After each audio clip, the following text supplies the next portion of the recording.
Hi guys, magandang araw po sa inyo lahat. Ito naman po ang kaibigan nyo si Jake. Sa video natin ngayon, may natapos po akong ginawang homemade extension cord. No?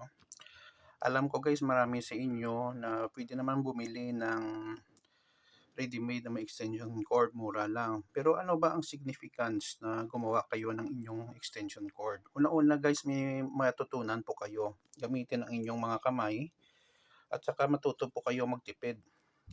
Una-una guys, kung gumawa kayo ng sarili nyong extension cord, ay matuto kayong gumamit ng mga tools like screwdriver. Ito po, screwdriver. Alam nyo ba magkano lang bili ko nito? Is only 40 pesos. Meron po tayong lumang long nose.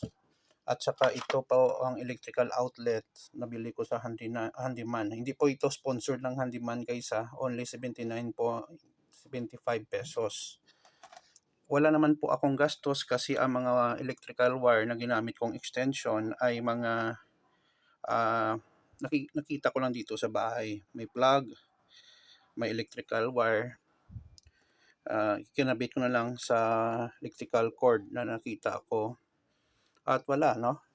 Inilagay ko lang dito sa outlet, no, nabili ko.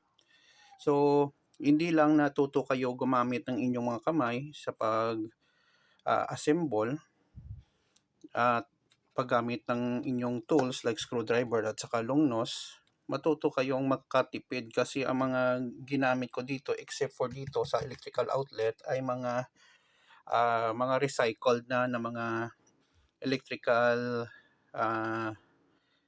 hindi ko naman matawag na gadgets na mga materials, no, like plug, electrical wire na ginamitan ko lang ng electrical tape na at cable tie na dinugtong ko at saka mag-assemble kayo ng inyong sariling extension cord, no?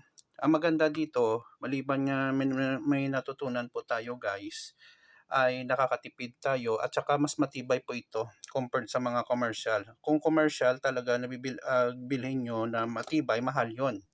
Karamihan ang mura, hindi naman tatagal, masusunog pa minsan. At saka ito, makapal ang ating wire, no? So, yun lang po. I encourage everyone, babae man, bata.